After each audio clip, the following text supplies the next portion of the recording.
Meus irmãos, dando continuidade ao nosso culto, nós vamos agora nos alimentar espiritualmente.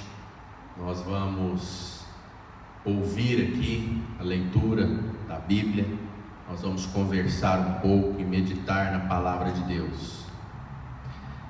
Primeiro nós vamos orar.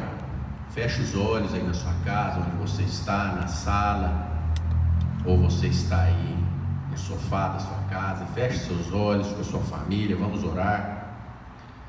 Glorioso Deus, maravilhoso Pai, muito obrigado por esse privilégio, Pai, de mesmo estando, ó Pai, longe um dos outros, nós temos essa oportunidade de cultuar o Teu santo nome. Pai, isso para nós é um grande privilégio. Nós vamos agora ler a Tua palavra, nós vamos conversar, ó Pai, sobre a Tua palavra, e eu peço que o Senhor, ó Pai, fale conosco, fale aos nossos corações, fale, ó Pai, com todas essas pessoas que estão aí ouvindo essa palavra, que ela possa edificar, fortalecer, encorajar, Pai, e que o Seu nome seja glorificado e exaltado. Nós oramos em nome de Jesus, amém e amém. Irmãos, nós vamos ler um texto aqui que se encontra na carta aos Romanos, e essa carta, ela foi escrita pelo apóstolo Paulo, aproximadamente no ano de 57 depois de Cristo. Provavelmente Paulo, quando escreveu, ele estava em Corinto, na Grécia, e o objetivo dessa carta, que ele escreveu para a igreja de Roma, era para que essa igreja compreendesse o Evangelho, para que depois eles vivessem esse Evangelho, e fazendo isso, eles teriam a oportunidade de conhecer a gloriosa libertação de Deus por meio de Jesus Cristo. E eu quero aqui, antes de começar propriamente dita a palavra, eu quero fazer aqui duas citações sobre a importância dessa carta aos Romanos na vida de dois homens muito conhecidos e muito marcantes na história da igreja. Primeiro deles, Martinho Lutero. Quando Martinho Lutero leu nessa mesma carta aos Romanos, o texto que está lá no capítulo 1, versículo 17, o texto que diz assim: no Evangelho é revelada a justiça de Deus, uma justiça que do princípio ao fim é pela fé. O justo viverá pela fé. E quando Martinho Lutero leu isso, meditou, entendeu, e pela revelação do Espírito Santo, essa descoberta feita por ele, a gente pode se dizer assim, levou a um gradativo restabelecimento do Evangelho na Alemanha, depois em toda a Europa, e consequentemente levou à Reforma Protestante, que foi um evento muito marcante na história da igreja. O segundo homem, que também tem uma relação muito importante com essa carta aos Romanos, é John Wesley, muito conhecido de todos, principalmente da nossa igreja, da nossa denominação.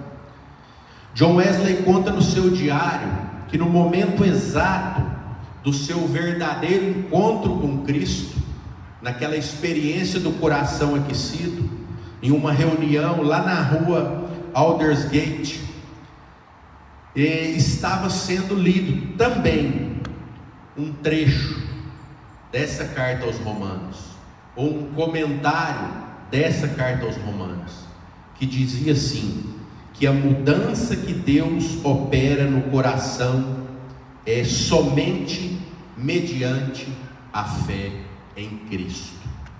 Então aí foram algumas curiosidades, e para que nós possamos aí agregar mais conhecimento, saber o quanto a palavra de Deus é importante e muda a vida das pessoas.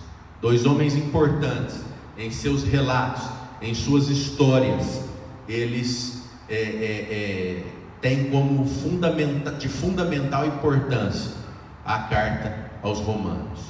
E no início dessa carta aos Romanos, Paulo deixa claro 3 coisas, que é muito importante nós entendermos e guardarmos isso aí. Ele deixa claro, primeiro, que os gentios necessitam do Evangelho. Segundo, que os judeus religiosos também necessitam desse Evangelho. Então, se os gentios necessitam e os judeus necessitam, quem é os gentios? Quem não é judeu. Então, quando Paulo escreveu, ele quis dizer que todos, naquela ocasião, necessitavam do Evangelho. E hoje, também, essa é uma verdade absoluta para nós, nos nossos dias. Que fique claro, todos nós necessitamos desse Evangelho. Mas o que significa Evangelho? O que significa literalmente a palavra Evangelho? A palavra Evangelho, ela significa boa notícia, boa mensagem. E essa boa notícia, ela diz respeito a uma pessoa, a apenas uma pessoa, que é Jesus Cristo de Nazaré, o nosso Senhor e Salvador. Então, nós, sabendo disso, dessa necessidade nossa, nós vamos ler agora um trecho dessa carta que se encontra lá no capítulo 5, o versículo 1 ao 5. Abra sua Bíblia aí na sua casa, na mesa, no sofá, leia comigo, viu? E pegue também, se você quiser ou puder, uma caneta, um papel, um bloco, para você fazer algumas anotações, para que depois você possa estudar um pouco sobre isso que nós vamos conversar aqui.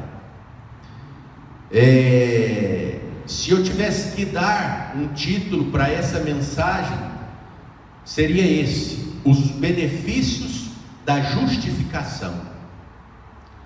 Então vamos ler, já deu tempo aí dos irmãos encontrarem, o texto está lá em Romanos, capítulo 5, os versículos 1 ao 5. Tendo sido, pois, justificados pela fé, temos paz com Deus, por nosso Senhor Jesus Cristo, por meio de quem obtivemos acesso pela fé a esta graça, na qual agora estamos firmes, e nos gloriamos na esperança da glória de Deus. Não só isso, mas também nos gloriamos nas tribulações. Guarde essa palavra. Mas também nos gloriamos nas tribulações, porque sabemos que a tribulação produz perseverança, a perseverança um caráter aprovado, e o caráter aprovado esperança, e a esperança não nos decepciona, porque Deus derramou o seu amor em nossos corações por meio do Espírito Santo que Ele nos concedeu. Ou seja, que o próprio Deus colocou à disposição de nós, o seu Espírito Santo. Graças a Deus por lermos a palavra.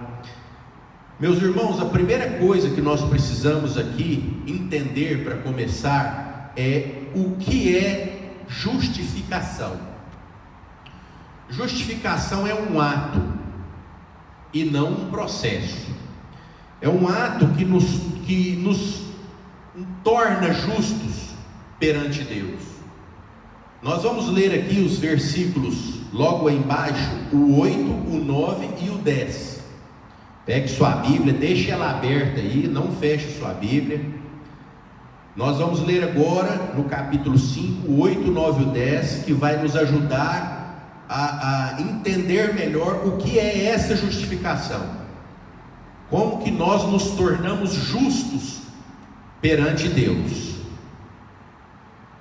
Mas Deus demonstra seu amor por nós Como que ele demonstra?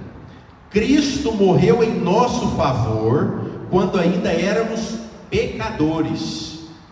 Como agora fomos justificados por seu sangue, muito mais ainda por meio dele quem? Do sangue de Jesus Cristo, seremos salvos de quê? Da ira de Deus. Se quando éramos inimigos de Deus, fomos reconciliados com ele mediante a morte de seu filho, quanto mais agora, tendo sido reconciliados, seremos salvos por sua vida. Então, como que aconteceu essa justificação? Jesus, sendo justo, morrendo por nós na cruz do Calvário, se entregando, derramando o seu sangue, essa justiça dele é transferida para nós. A partir desse momento nós nos tornamos justos perante Deus. O que é que nos separava? Porque nós não éramos justos perante Deus? Por causa do pecado. E por causa do pecado nós tínhamos acesso a quê? A ira de Deus. E depois deste sacrifício de Jesus, nós nos afastamos dessa ira de Deus e nós tivemos acesso novamente, nós fomos reconciliados a Deus, o nosso Pai, o nosso Criador. Então esse conceito, meus irmãos, ele tem que ficar bem claro na ideia, na mente de todos os irmãos. Então vamos seguir. Vamos lá para o versículo 1 que nós já lemos, né? Ele diz assim: tendo sido, pois, justificados pela fé, temos paz com Deus. Paz com Deus. O que é essa paz com Deus? Aqui, meus irmãos, não entendam mal. Não é paz de Deus. Aqui é paz com Deus. Por quê? Porque essa paz, ela não é uma paz que nós conquistamos fazendo alguma coisa para conquistá-la. Ela não é uma paz que nós sentimos em meio aos problemas e às pressões. Ela é uma paz que nós temos, independente do que nós estamos sentindo. E como que nós temos essa paz? Por que nós temos essa paz? Porque essa paz nos foi dada no momento que nós fomos tornados justos pela justiça de Cristo, que nós acabamos de ler aqui. No momento que nós fomos reconciliados com Deus, essa paz com Deus nos foi dada.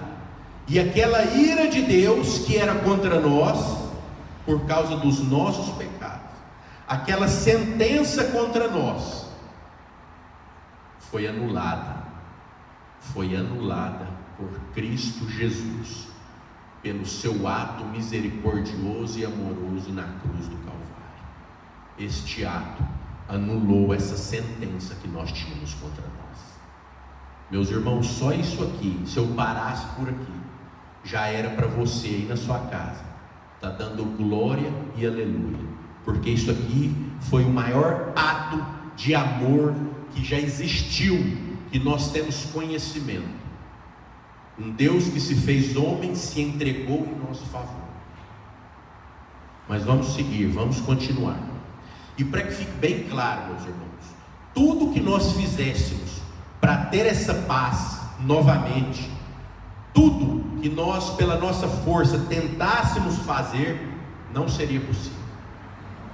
Somente através de Cristo Jesus isso foi possível.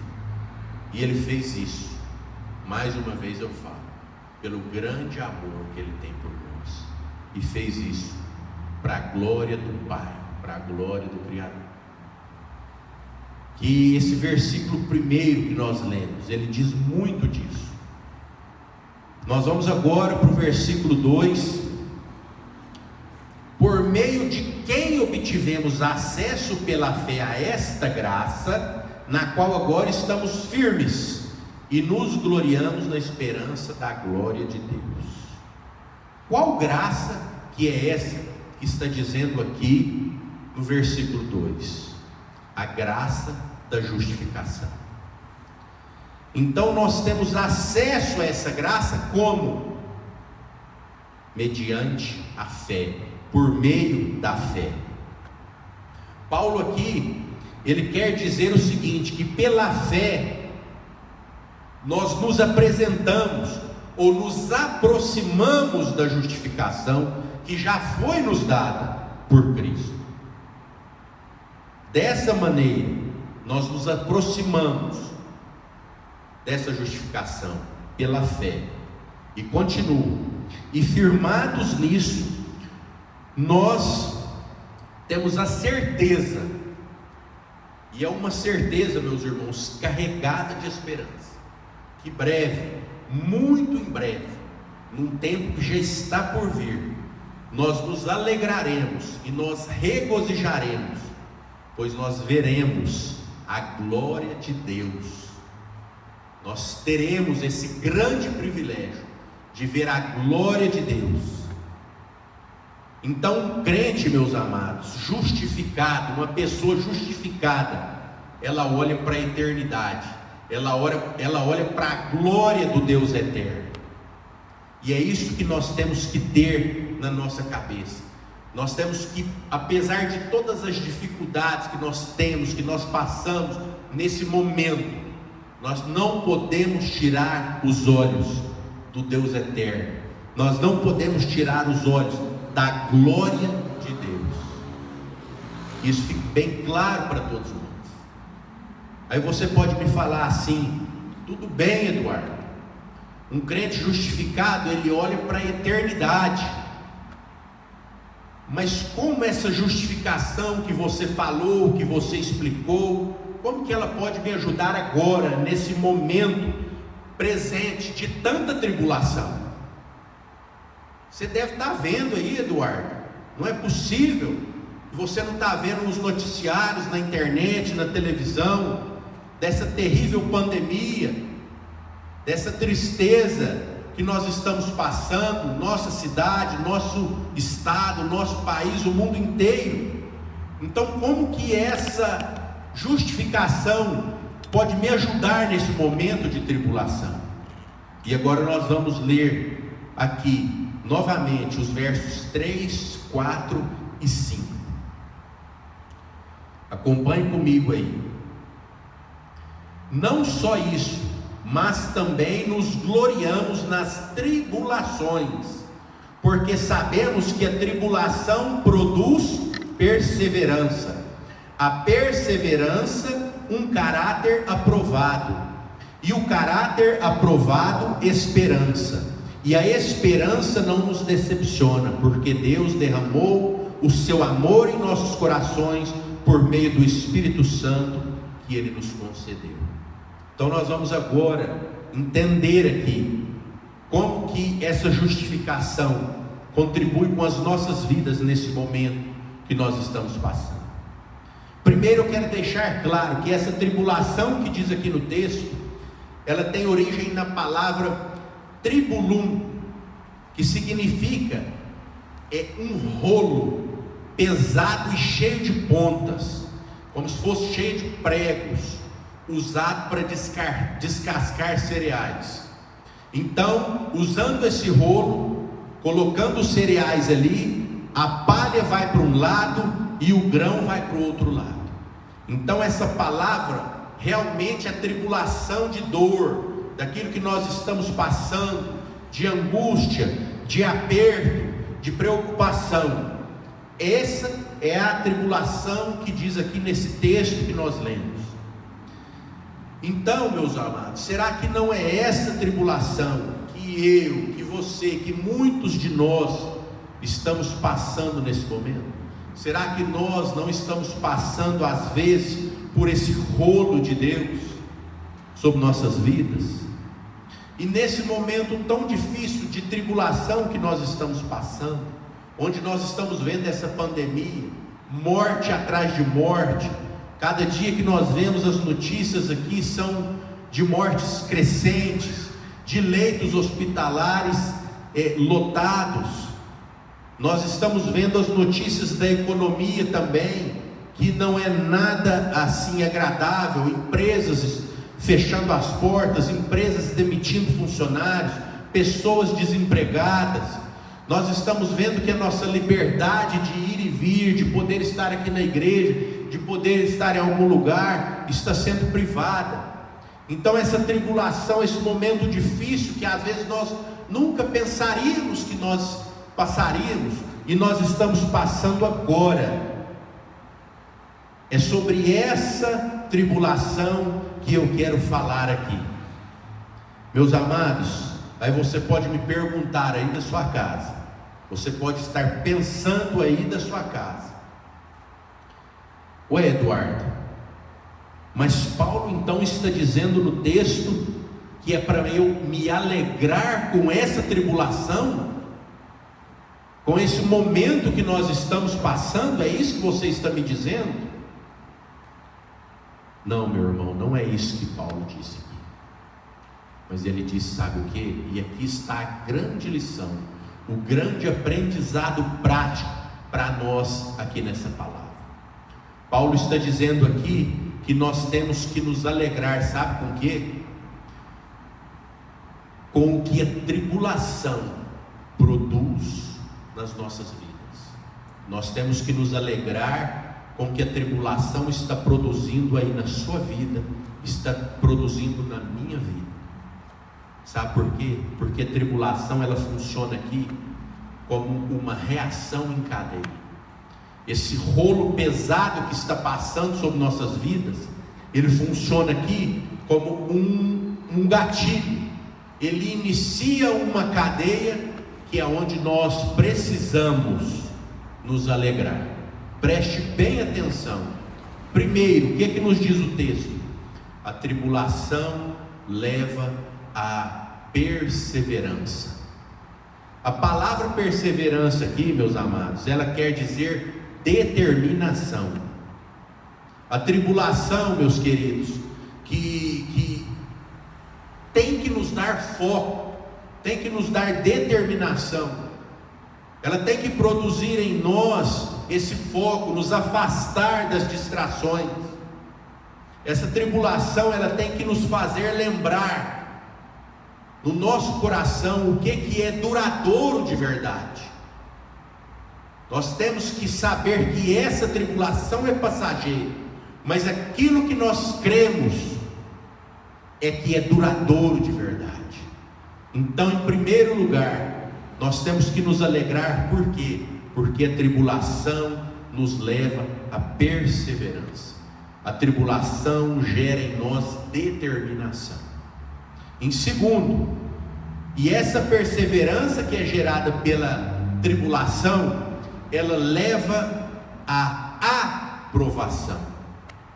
Quando nós passamos, meus queridos, por certas experiências difíceis, e apesar de todas essas dificuldades, nós conseguimos, com a ajuda de Deus, caminhar até o final. Quando nós vamos até o fim, isso traz para nós, sabe o que? Equilíbrio. Traz para nós firmeza de caráter. Quando nós perseveramos e quando nós somos aprovados, a nossa formação moral, ela é fortalecida por Deus. Por isso que nós temos que nos alegrar, porque a tribulação leva a perseverança, e a perseverança leva a um caráter aprovado. Em terceiro lugar, um caráter aprovado produz esperança. É isso que a palavra de Deus está nos dizendo, é isso que o apóstolo Paulo colocou para nós aqui. E o caráter aprovado, ele produz em nós esperança, esperança e confiança de que dias melhores virão. Mas esses dias melhores virão não por um acaso, não é isso que ele ensina. E aqui é doído, meus irmãos, é doído, mas é confortante saber que a tribulação nos leva ao único lugar onde nós encontramos a verdadeira esperança. A verdadeira esperança nós encontramos somente em Deus. não é uma esperança vaga, uma esperança vazia. Eu não estou falando aqui de um otimismo, eu estou falando que a tribulação que leva a perseverança, que leva à aprovação de caráter, que nos traz e nos produz esperança, ela nos leva de encontro a Deus, porque dele e nele vem a verdadeira esperança para todos nós. E eu já vou encerrando aqui, meus amados, e que não é fácil pregar uma palavra dessa, num momento desse, não é fácil ouvir uma palavra dessa, onde nós temos que entender que essa tribulação traz para nós motivos de alegria, de nos regozijarmos, que ela produz em nós perseverança, caráter aprovado, esperança em Deus. Não é fácil, eu sei disso. E aqui eu não quero que isso aqui se torne apenas palavras que chegam até você e na sua casa. Isso tem que produzir dentro de nós um sentimento que nós podemos confiar em nosso Deus, trazer o entendimento de que quando nós sofremos, é que nós descobrimos em quem de fato nós confiamos e esperamos. Em quem nós temos confiado de verdade? Nesse momento tão difícil, nós temos confiado em homens? Nós temos confiado em nós mesmos? Nós temos confiado nas notícias da imprensa? Nós temos confiado nos nossos governantes? Nós temos confiado nos políticos? Ou nós temos confiado primeiramente em Deus, o Criador dos céus e da terra, aquele que deu o seu Filho para morrer por nós na cruz do Calvário e nos tornar novamente justos? Esse Deus que através do seu Filho nos separou novamente da ira de Deus. É nesse Deus que nós temos que confiar. É nesse Deus que essa palavra, meus queridos, traga em você, motive em você, na sua família, esperança, perseverança, determinação, que nós não nos desanimemos, que nós não olhemos para trás ou para os lados, mas que os nossos olhos estejam apenas em Cristo, em Deus, o nosso Criador, que nossos olhos estejam voltados para a glória que há de vir, que nós sabemos que tudo isso que nós estamos passando é um momento, é passageiro, mas que a eternidade, que brevemente nós veremos e a viveremos ao lado de Cristo, ela está por vir. Eu quero deixar essa mensagem, encorajar o seu coração. Eu quero deixar essa mensagem para te ajudar na sua semana, para te ajudar aí nas orações na sua casa, com os seus filhos, com a sua esposa. E que o Senhor nos ajude, que o Senhor segure as nossas fracas mãos, que Ele crie em nós essa perseverança, essa esperança, que Ele nos ajude, porque é nele que nós encontramos a verdadeira esperança, é nele que nós encontramos o verdadeiro conforto, é nele que nós encontramos tudo aquilo que nós precisamos. Feche os seus olhos, vamos orar. Pai santo, Pai querido, obrigado, Pai, por esse rico momento, Senhor, onde nós aqui falamos e ouvimos e aprendemos e meditamos a sua palavra. Que essa palavra possa nos alimentar, nos encorajar, trazer esperança aos nossos corações, não um otimismo, mas a esperança verdadeira que vem de Ti. Eu quero entregar em Tuas mãos cada família, ó Pai, cada pessoa que está ouvindo essa mensagem, que ela produza em nós coragem e que nós possamos confiar apenas em Ti. Pai, ouça a nossa oração, ouça o nosso clamor, ouça as nossas súplicas, pois nós fazemos isso em nome de Cristo Jesus, o nosso único e suficiente Salvador. Amém e amém, Jesus. Meu irmão, que você tenha uma excelente e abençoada semana. Isso é o que nós desejamos para você. E que, se Deus permitir, brevemente nós estaremos juntos aqui novamente, reunidos, cultuando o nosso Deus, todos nós juntos aqui em comunhão. Um forte abraço, fique com Deus e boa semana. Que Deus nos abençoe.